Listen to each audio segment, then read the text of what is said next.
What's up, guys? Welcome to another edition of Before the Whistle, presented by BRK Insurance Group. If your business is looking for the best in employee benefits, commercial property and casualty insurance, or retirement and 401k plan services, there's no one better suited to meet your challenges and build a plan centered around your needs than BRK Insurance Group. What's up, y'all? Again, it's your host, Maddy Hudak. Welcome back to this Friday's episode of Before the Whistle. As I've kind of said on the last a few episodes or so, I've been getting back into my rhythm of having a guest on each week, and I was really happy to have Jarius Monroe on last week's episode and be able to highlight some of these guys. But someone I've been trying to have on the show for a while, it was actually quite funny. His name is Sam Lockwood. He writes the Wave After Wave blog on Twitter, and when I had released my episode about the base 3-4 defense that we might be able to expect out of Tulane this year, and just looking at that bandit role at that pass rushing edge side and looking at how Tulane might be able to fill that slot with the personnel that they have. And literally, I think the same day I released that episode, he released an article on his site about pretty much the exact same thing. So we just started going back and forth. I didn't know that it was Sam Lockwood, who we graduated from the same class. We were kind of in the same circles, and I just didn't know that he was the one behind that. And so it was really cool to have him on for this episode. He's been able to get really awesome interviews that I encourage everyone to go check out on Twitter. Again, that's Wave After Wave. It'll be shown under him as we go through this, but he spoke with the incoming offensive coordinator, Joe Craddock, and the amount of information that he gleaned from that, I think it speaks to a lot about what we can be excited about, both on the offense, but also just the candidness of this new coaching staff just isn't lost on me. And the amount of information that they're willing to divulge about their philosophies, their schemes, it just gives fans something to get excited to. And then I think he had a really refreshing interview with Sean King. He's someone I always love talking to. I've had him on this show about being realistic with these expectations and the fact that even though all of these legacies have been set and people are starting to follow along on the success other guys built, that these guys still have to go out there and earn everything. And so it was just a really nice conversation to be able to have with someone that was my age, someone that, was kind of in that lost generation of fans with me, except he actually followed along with the program. So he's a real one. And it was a really fun conversation on today's show. I know that you don't cover Tulane full time, but what made you start the Wave After Wave blog? I just wanted to have like an outlet. I like talking to my friends about Tulane football. And I thought, you know what I mean? This would be easier than me constantly texting the same like 3 or 4 guys every time something happened about recruiting or, change with coaches. And I just wanted something creative. I work a corporate job, very, kind of regimented. And I just wanted an outlet to write. I've always liked to write. So I thought it'd be a fun opportunity to get my thoughts on paper. But I thought I'd get 5 or 6 readers. So kind of crazy that people are actually reading and caring. Yeah, I actually, that resonates with me because that's kind of how I got into the sports industry. Is I started writing about the Saints because I was bored at my legal job and I always really liked writing. So I can definitely resonate with that. I'm just kind of surprised. So for people listening, we're both from the same graduating class in 2016. And I didn't care about football when we were there. I didn't really feel any connection to the team. Have you always been a fan, or has this kind of been a new resurgence for you? So I was always a fan. I always thought when I got to school that I'd go to a big football school, but then I fell in love with Tulane like the rest of us did. And once I visited, it was hard to think about going anywhere else. So I took the bus to the Superdome the first 2 years with nobody. And people were like, why are you wasting your time? You have a lot more fun doing something else. And I went to games, when Yeoman came and tailgating came, I was like, this is going to change everything. People are going to get really excited about the team. Didn't really happen, like a few of my friends who like football were always in, but it's been really exciting to see it go from like where we were as juniors and seniors, like your and I's class, to where we are now. And people are like going to games, people are talking about it. People who didn't go to Tulane are caring about the games from New Orleans local. So it's been a huge journey, but yeah, I'm one of the very few true fans that have been since, the Tanner Lee area, the Nick Montana era, you name it. I was there. Yeah, no, honestly, good for you. I can't say that I went to that many games at the Superdome. I remember they took us there after Hurricane Isaac, and it was just not a great, memorable experience. And growing up a Saints fan, it was really jarring being there and just having your voice kind of echo around. But I was abroad when Yeoman Stadium was first built. Were you there for the inaugural season of Yeoman Stadium? Yeah, I was there. So very silly of me, and one of my big regrets is not going abroad. But at Tulane, I was like, I can't miss a minute here. You know what I mean? Like I'm having so much fun. And then every girl in our grade pretty much left, and then all the guys stayed. It's like a funny phenomenon that we have at Tulane. So I was there, and I remember the first tailgate was the funniest because they didn't know what to do. They didn't have any policing, no rules. So we had glass bottles, we had liquor, and it was just nuts. And so it was like a really fun first foray into it. And that gave people a little bit of hope for what it could be. So yeah, I was there for the first game. I think it was Georgia Tech, if I do remember, and we lost by 10. But we were in the game for a little bit, and the student section was rocking. I was like, this has potential. Yeah, 100%. I always ask people that because I feel like there was a palpable drop off, even though I wasn't there for the first season of it. I feel like everyone went so hard that first year. And like you said, there was really no policing to be had. Even them instituting a student policy this last season was just crazy because I mean, I was with you where I was at the homecoming game. I think it was whatever one was pouring rain our Yes, senior UConn. season. And there was like maybe 5 people in the student section. That's the only time I really stuck it out. But I do think, again, even though people weren't that invested in it, it was still 100 times easier to get them to walk across campus than it was to get really disengaged people on a bus and down to the Superdome like you went regularly. Yeah, I mean, that changes everything, right? Like, obviously, Superdome's bigger, and maybe, if it was full, it'd be louder, but Yeoman's atmosphere is awesome. I mean, I like that they decided to go to the smaller stadium. You always make it bigger. You can't make it smaller. And so, like, for this starting era, like, the energy is really good. I went to 2 games last year. I live up in New York, so I can't go all the time, but both games were awesome. The student section's packed. The craziest thing was Ole Miss. I imagine you can, speak more to it, but like, I remember grabbing my brother from the tailgate and be like, "Yo, we should go in." He was like, "How bad is it really going to be?" And I was like, "I don't think I've ever seen anything like this before." And the crowd control was crazy because it was 25,000 fans trying to get there at kickoff. That never happened before, and like that was incredible to see. So I love Yeoman. I think it's going to get bigger. I think we're going to grow with it, but so far so good.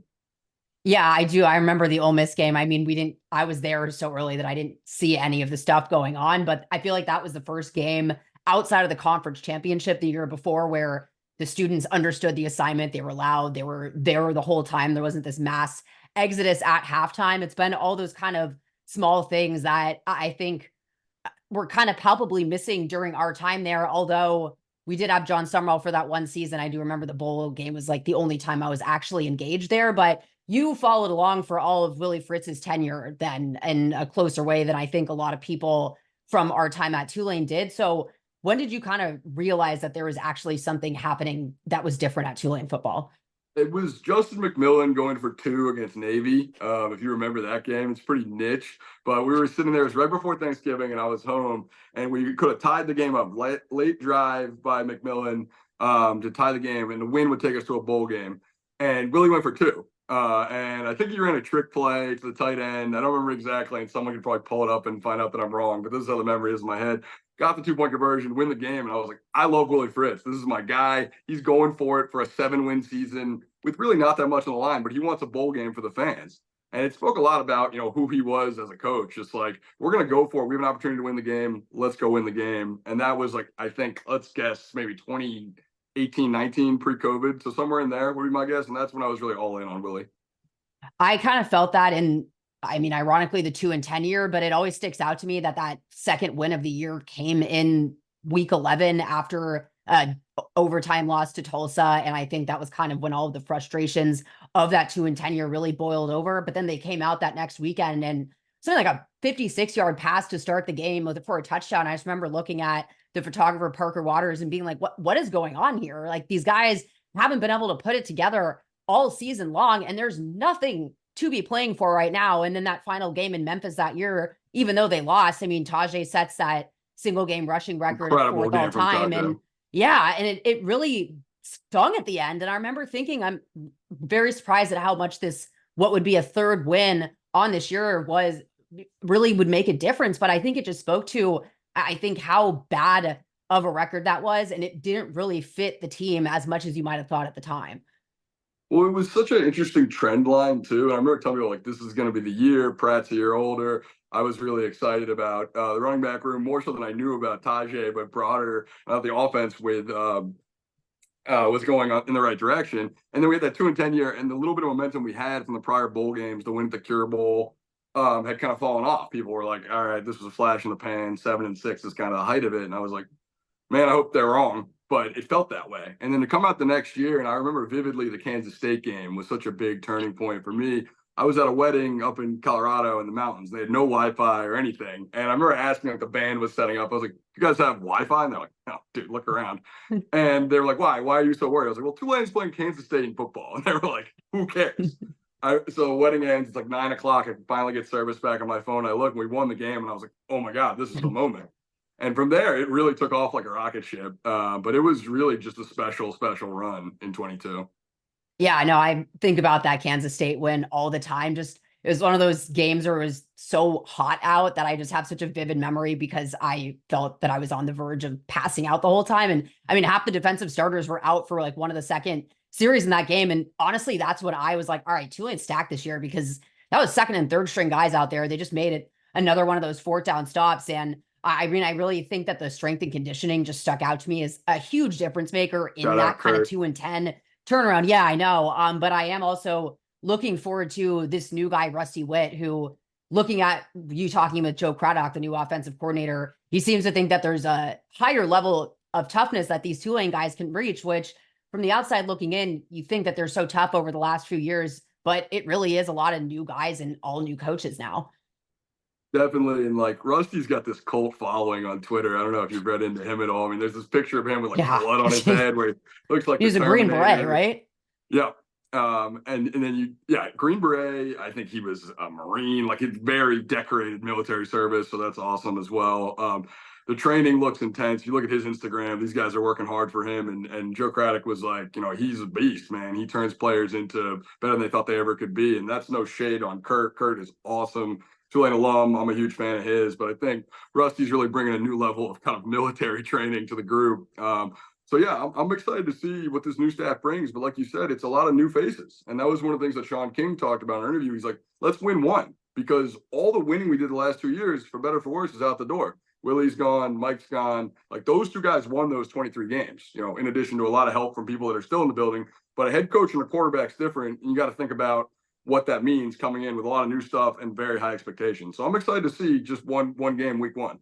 No, 100%. I actually kind of stuck out in the Sean King interview where he said that they have to go out there and earn everything. That really stuck with me as well because they are kind of being touted. I mean, everything seems to I'm not going to say going too well because I think that that's, Tulane of the past kind of thinking, but it does seem like everything felt very bleak after Willie Fritz left and that there was only really one obvious answer for the job, but it seemed like is Tulane going to actually be able to reel that fish in, that fish being who their new head coach is in John Summerall. But you have a new quarterback room. We saw Mekhi Hughes last year, but I think to your point about Mike Pratt too, Tajay, just Nick Anderson, all those guys from the last couple of years, there have to be new leaders on offense. But I'm just personally looking really forward to covering a true quarterback competition. And I do think that it is a genuine one that we'll see heading into this year.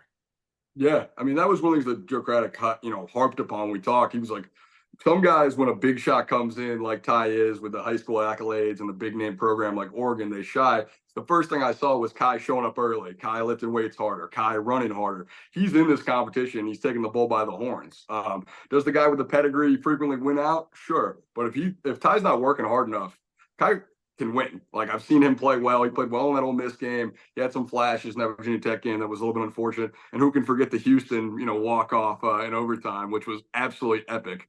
So I'm excited to watch the quarterback competition as well and what this offense can really be because, between Mario and Shaz, Alex Bauman coming back, obviously Mekhi coming back, like we have so many weapons plus a quarterback who's really awesome and a dynamic offensive coordinator. It could be the best offense we've ever had. Yeah, I mean, I don't want to set unrealistic expectations, but I'm really excited for spring camp to start in 2 weeks. Just hearing, Ty Thompson and Mario Williams just talk about one another already and just how they feel kind of just throwing routes to each other. And then you look again at the offenses that Joe Craddock's put together and specifically the explosive play element of it. And I think too, one of the things with Kai, it's really hard to evaluate him in a vacuum because he's not, every time we'd seen him play, he was playing, in Mike Pratt's offense. It's an offense designed around Michael Pratt's strengths. And something that stuck out to me more than anything as well in your interview with Joe Craddock. And I think coaches say this all the time, but there is coach speak. And then I think there's real genuine intent behind it. And just really speaking about playing the player's strengths because he goes a step further to even kind of talk about the tight end room at Tulane and that it might not kind of be what he's been used to running. I just thought it was a really refreshing and honest outlook. And again, one that I really think is truly a next man up at a lot of roles. Yeah, I think he's a tight ends guy, right? So he had that tight end role after offensive coordinator role. Like when he came back and he was at UAB, I believe, he Mhm. took the tight ends coaching role, which is a step down for a guy who was an SEC offensive coordinator and a high flying offensive coordinator at SMU because he loves tight ends. The position is so dynamic. Everybody likes to talk about Travis Kelsey and George Kittle and who else. I love the tight end position. I know you do too. I love Alex Bauman for what he did at the Cotton Bowl and beyond. So I'm excited to see what Joe can do with this room. But you think about beyond Bauman, who are the guys? And there's some big recruits, and I don't want to butcher his name. I think it's G-Sean or Gishon. So excuse me if I got that completely wrong. Coming in, who was the top recruit in this class. But beyond that, there's not a ton of depth at tight end. So I think it's interesting to see what he can do. But if you don't have a ton of depth, then you can't run a ton of 12 personnel because you need to have two guys that can do what the offensive coordinator wants. I'm just not sure we're there yet. So I'm excited to see how we develop with a lot of receiver weapons, a great running back, but maybe a thinner tight end room. Yeah, it's interesting because Willie Fritz and that era really loved using tight ends as well, especially, to set up the run game. And I think the running game can get a bad rap a lot of the time. And I think that Tulane's offense last year, I mean, it won football games, but looking back on it, Wasn't winning, great. very, very thin margin of error by that kind of old school clock control. I think it's just a little hard to swallow in this era of pass happy football and going to the Cotton Bowl and seeing Caleb Williams, which just it remains a crazy thought to Nuts. have.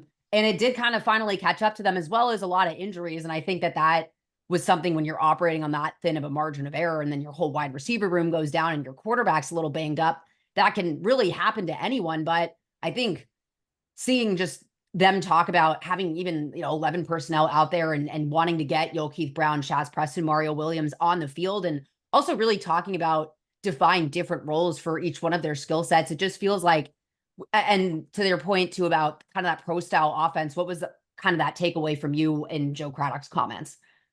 I think we're going to see a more kind of like, I don't know if I want to say like new wave offense, but a little modernized offense than we saw with Slade Nagel. I think he was a little bit of 3 yards in a cloud of dust with some modern touches. But Craddock is a young, dynamic offensive guy. I went and grinded some Troy tape as much as a fan Nice. can. You would have cracked up. Like the night before he said yes, I was like, oh, I got to learn about this guy. So I'm sitting in my office right now, and I put on the TV and I watched like 3 Troy games and tried to figure out what he does well.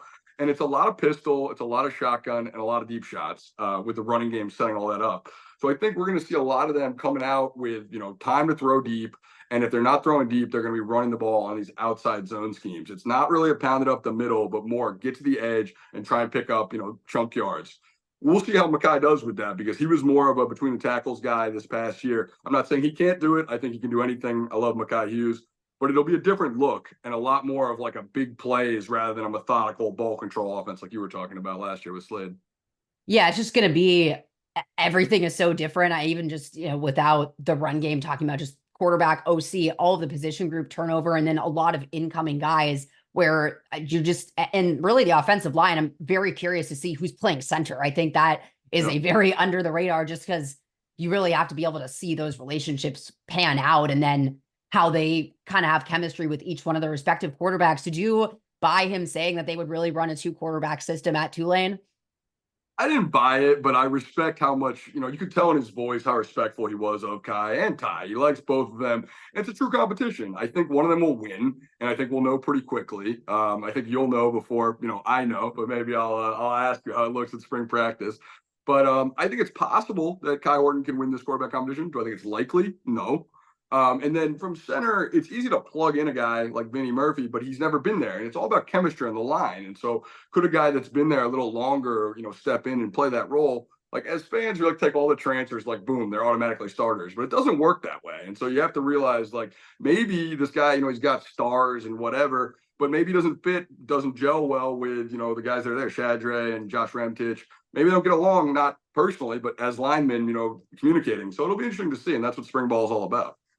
Yeah, exactly. And I just remember my first season, I came in July, and so I didn't see spring camp, and I really didn't realize how critical it is to each off season. But you can really just see how a lot of things that might have been kind of concerns were probably worth looking at, and then a lot of positive things end up kind of reigning true. I feel like there's less surprises than one might think. But this year, I think, is going to be super different because that's literally just one side of the ball. I mean, we don't have a kicker. I don't know who is, going to win that rollout, if that's going to be a competition as well. And then, I mean, defensively, I know they said that they kept a lot of the same elements that Shield Wood ran over at Troy, but they've lost a lot of personnel too and just brought in a lot of new coaches. So what's kind of your assessment on that side?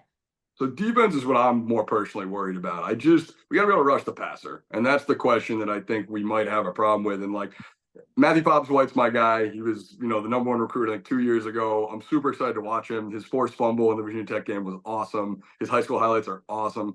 But losing Darius Hodges, losing Devin Neal, losing guys that brought a lot of pressure is a problem because the secondary can't hold up if we can't rush the passer. And we're thin at linebacker. Grubbs and Machado are awesome, but Jesus is hurt. Grubbs is going to be banged up and expected to do a lot. You know what I mean? He's supposed to be the leader of this team. A lot's on his shoulders. If he gets hurt, who comes in and fills that role? And I love Makai Williams there too, but I just don't know if we have the depth that we've had in past years on defense. And it's a lot of new coaches too. And I don't know as much about, the new defensive coordinator Gasparotto as I did with Shield.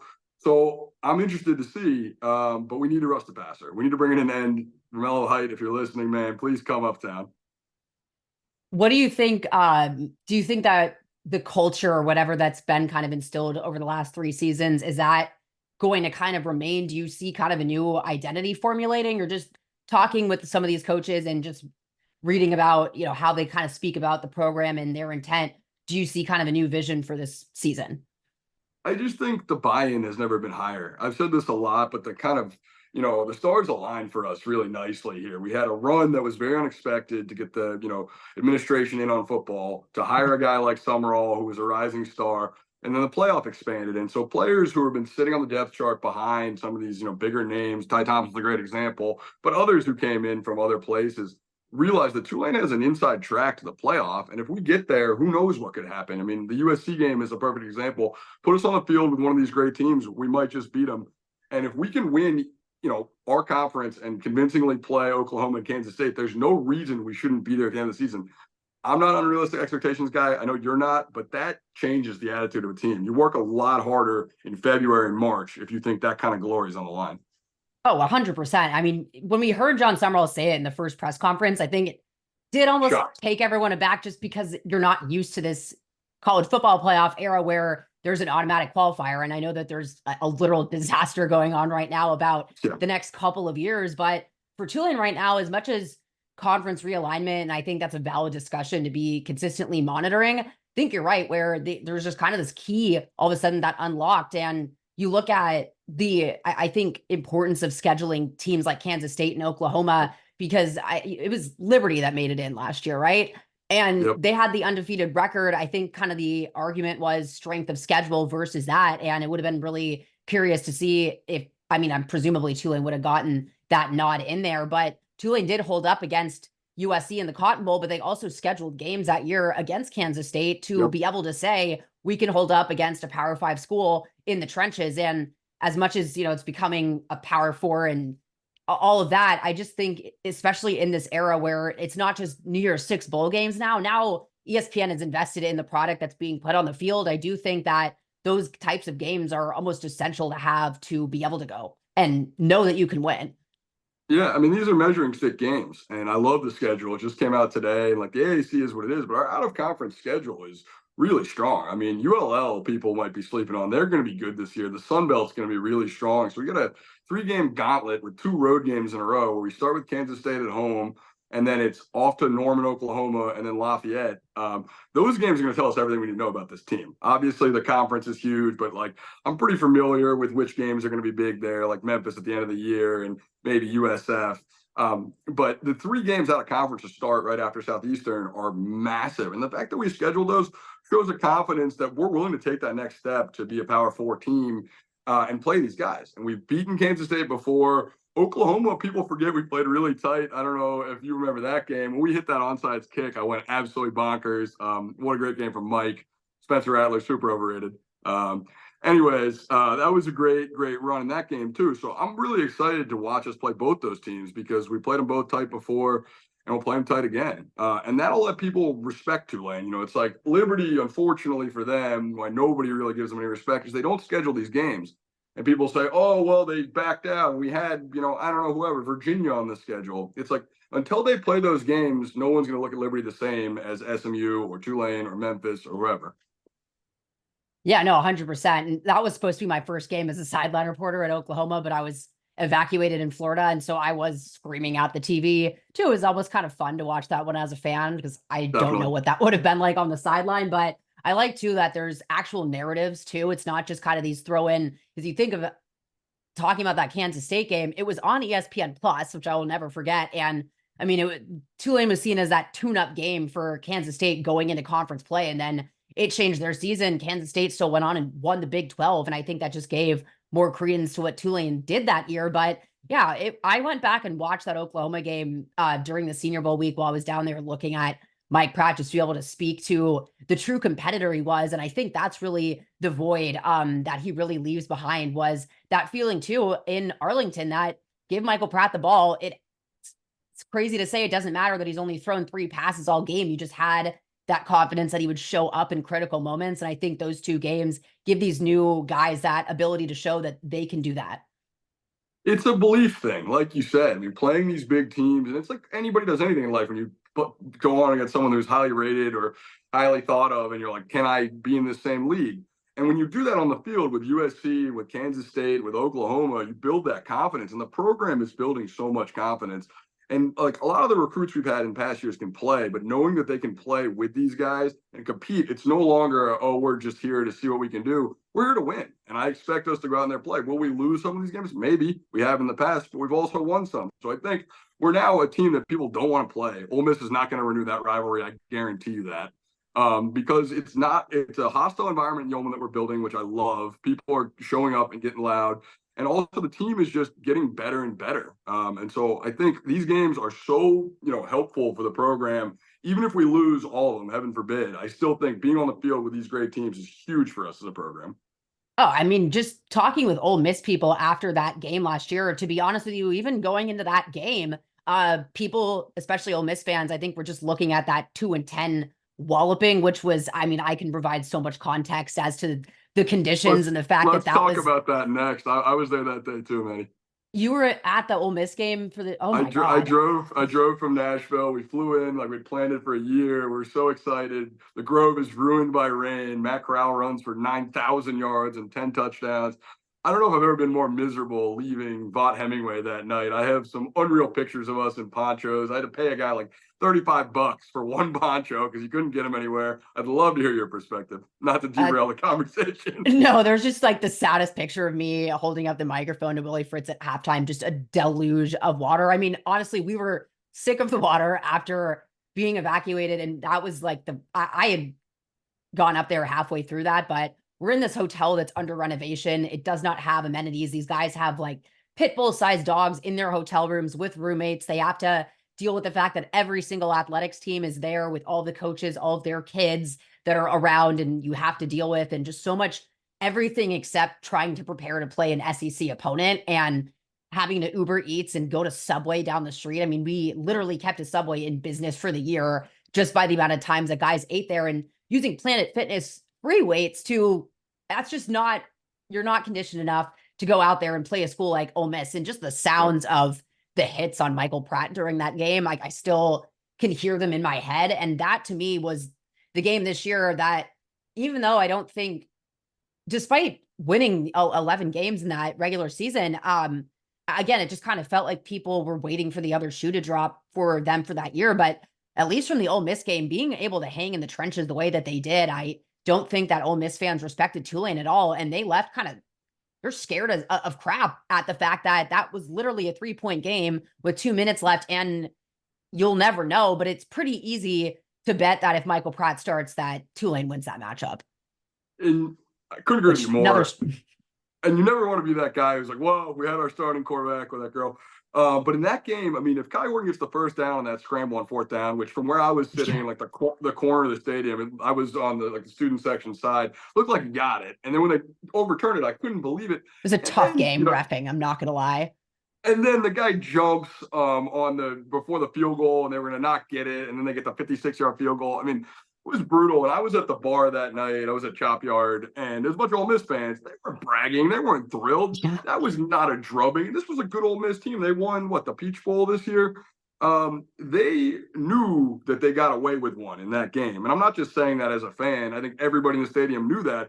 Our defense came and played awesome. Patrick Jenkins was phenomenal in that game. The entire defensive line, front seven, so proud of those guys. And I walked out of there sad we lost, but also like, this is us without our starting quarterback, our golden boy, going toe to toe with one of the best Ole Miss teams of the last, I don't know, 50 years. Like, that was a top 10 Ole Miss team that played really well, and we had them pretty close the entire game, including leading at halftime by 10. Yeah, no, I totally agree. And I think to your point too about confidence that those games can leave with those guys, because I think about the linebackers in that game too, after Corey Platt goes down in the season opener. And the huge question is who's replacing Nick and Dorian at those roles. And then Tyler Grubbs has to step in as a starter and to shut down Judkins in that run game the way that they did. I feel like that gets so lost in the shuffle of all of the things that they did last year, but just how many times they completely stifled running backs. But a running back like Judkins, I mean, that's where I think, again, I went on a Memphis show when they played them last year, and it was the same guy that did the Ole Miss radio stuff. And they were like, our fans are still talking about the fact that no team has whipped them in the trenches as much as Tulane did, which is a crazy thing to say.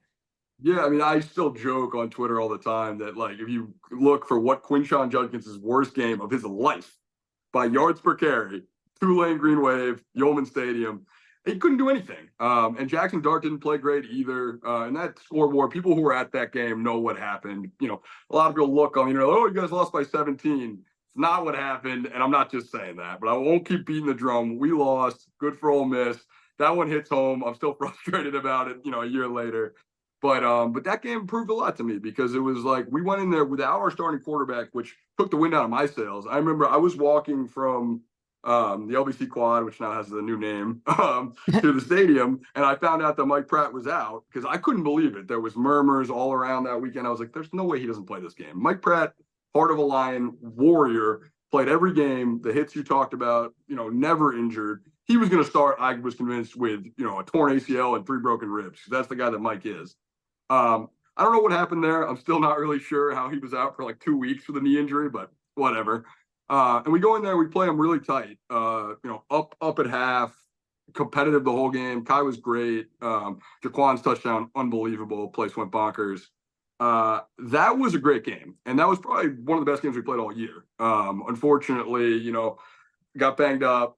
Pratt was banged up, receivers were banged up, but that gave me a lot of confidence. And if we can play to that level this year, I don't see why we can't win 11 games. No, I agree. And I do think something that sticks out to me about last season was just the amount of opponents Tulane played that we had never played before. I mean, one-offs here and there, but the conference shuffle of last season, I'm just looking at the schedule right now, and, these opponents that this time last year, UAB, we had played them in the 2-10 year, but North Texas, didn't know anything about any of those programs that they played last year. And I think it played a little bit to Tulane's advantage. And despite kind of being the hunted, now that being said, they also didn't really have the ability to look at a program like Trent Dilfert, and because they don't have any tape on a high school coach. So I am really curious to see kind of these second matches with a lot of these programs that I think you could certainly say, even though I think this every conference will probably blow up in a year or two with the way things are going, Tulane definitely lost rivals in UCF and Houston and SMU and Cincinnati for that matter. And there kind of have to be, I think, one more team in the mix that you could probably say Memphis, UTSA, and Tulane. But I think USF is a sleeper as well. And I don't personally think we know enough about some of these new programs to really say for sure. Totally. And I would like to make the UCF and Houston games yearly if we could. I don't think we will. I don't think the scheduling works. But I'd love to go back to the Bounce House. Bounce House is awesome. I love the energy there. I love the way Malzahn runs offense. Like, they're a fun team. And like them, they really put the AAC on the map, you know what I mean, with that big run when they beat Auburn. What was that, 2019, I think it was. And that gave way to, this kind of G5 whole thing, as I mentioned when I was talking to Sean King. Like, and so I missed those games because they just felt like we were cream of the crop, G5 games. And the realignment hurt because it felt like we were losing our rivals, and we'll build new rivalries, but like it's definitely different to look at the schedule and be like, all right, we got Charlotte 49ers on Halloween. What do I know about Charlotte? I know Biff Poggi's pretty entertaining on the internet. That's about all I got. And I'm a pretty, studied up, well-read guy on all things AAC. So it's weird to see teams we've never played before on the schedule, but I'm excited. They're playing Navy again. I don't know if you were at that Army game up in New York, however many years ago it was. One of the best days. They hadn't lost in like 25 games. We took a boat from New York City over there. Beautiful fall foliage. I would love to play at Army again with them joining the conference as well. Yeah, I've wanted to play a military academy so badly, and they haven't played one since I've been sideline reporter. And even though we were at Navy Stadium for the Military Bowl, I'm kind of just interested to see how they defend that type of team. And I do think there is almost an odd tactical advantage to playing a military academy going into that bye, because the assumption, and I think you saw that from UCF playing Navy, losing to them that year, and then being beat up by a team, but they have that bye week. But I also think you have to just play such a different style of defense against that type of system that it does give Tulane a kind of an opportunity to have some cards in their chest going into what is probably, again, not unrealistic expectations, but being touted as the preview of conference championship. They will come to that Memphis game battle tested. They will come to that Memphis game ready to go. The Navy game will contribute. It's going to be cold and rainy. I'm from the DC area. That's not going to be a pleasant weather day in Annapolis. I'll probably be there. Hope to see you there. But it's going to be cold, and we don't play a lot of cold weather games. I think of the Idaho Potato Bowl. I think of the Military Bowl this year, but like not a ton of other ones come to mind that were outside sub 50 degrees since I've been watching Tulane football, which is about 10 years. And so the question is, maybe even longer, we're getting old. But anyways, I am intrigued to see how we do in that game, because it's going to be a look-ahead game. Even if our season's not going great, Memphis is going to be the Super Bowl. You know it. I know it. That's going to be the biggest game of the year. It's at Yeoman. It's on Thanksgiving. It's probably going to have huge AAC implications. Can we keep our heads straight and focus on Navy? That was when I did my rapid reactions on Twitter to the schedule today, and Navy stuck out to me right away because road game, they're going to have a great crowd. The weather's not going to be great. Can we stay focused on that game, handle the triple option, and win, and keep ourselves ready to take on Memphis? Big question mark. Yeah, no, that's exactly where I was kind of thinking about it. And I just think even though I don't love Thursday night football, but the fact that there are 3 Thursday night games for Tulane, I mean, that is setting them apart, as I think, again, this schedule just kind of shows that they are that G5 program that is getting that kind of track and that attention to have those primetime slots. And having that final home game at Yeoman Stadium, I think what's really stuck out more than anything is the amount of people that were at the UTSA game last year. That showed that there really is sticking power here in the city for Tulane.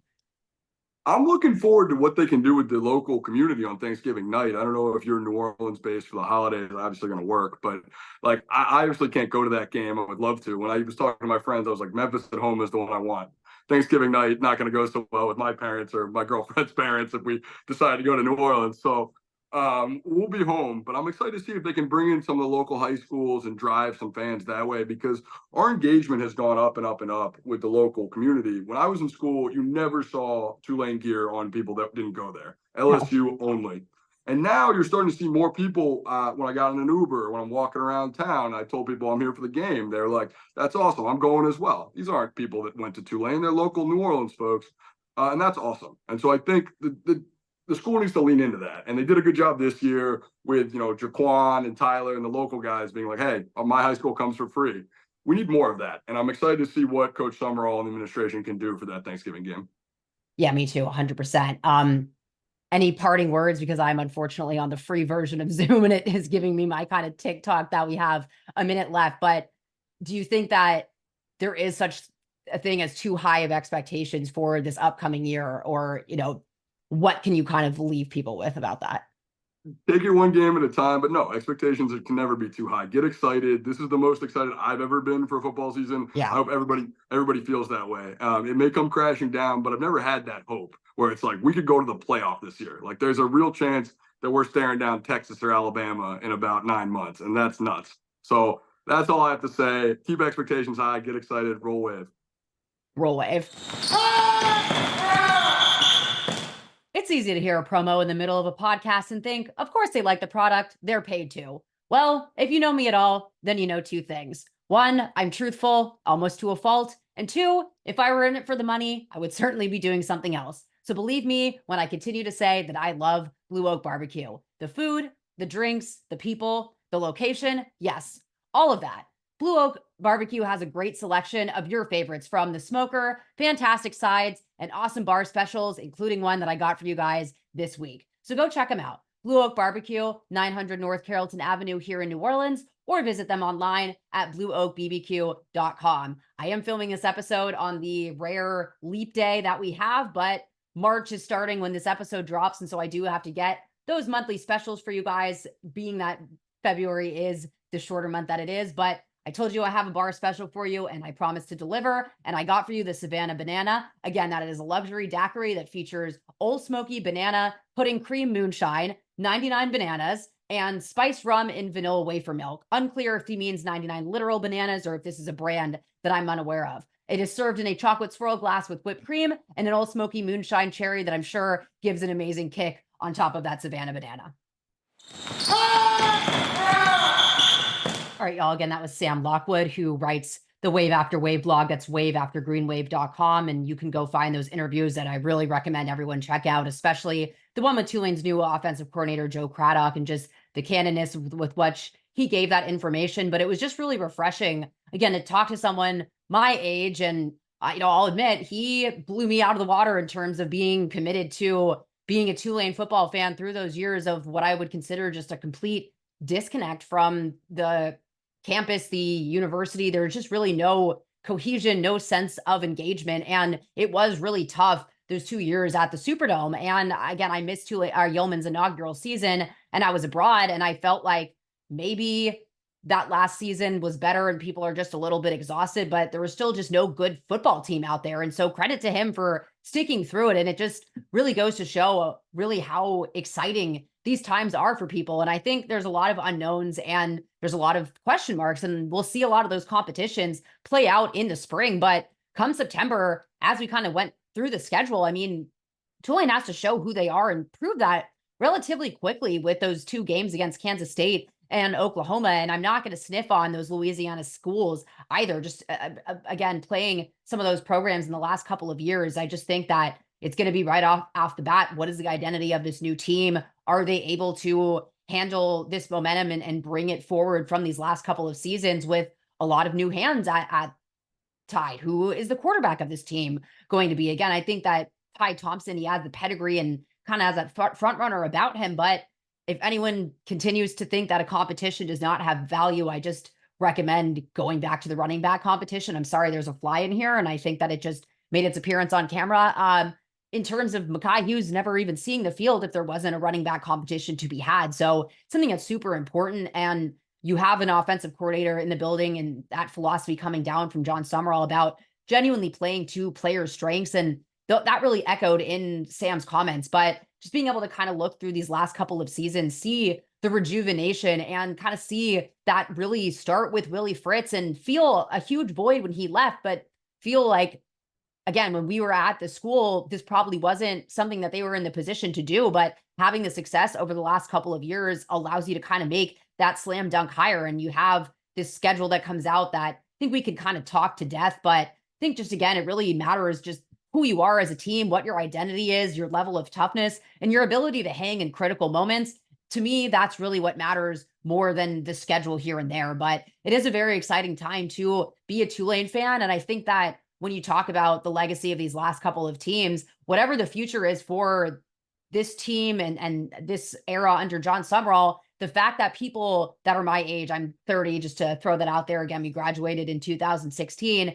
He was probably one of 12 people I could say were football fans. And 12 is honestly a really high number. Everyone I was around, there were tailgates, but getting people to actually get to Yeoman and stay for longer than a quarter, let alone halftime, was just a complete uphill battle that no one was winning. And forget about getting a lot of people down in a group to go to the Superdome. And I'll admit that I just wasn't a big enough of a fan. And much like Sam, I kind of forewent that idea of having a college football team that I was a fan of. But I think that I was kind of able to fill that void with the Saints being the team that I followed my whole life. But The fact that people our age are really engaged and looking forward to this new season, I mean, that a lot of alumni fill seats, but that engagement, when you talk about Tulane and its ability to be a national brand, the alumni are all over the country. And it is safe to say that we continue to remain juiced up. And I'm looking forward to breaking down more Tulane on Tuesday's episode.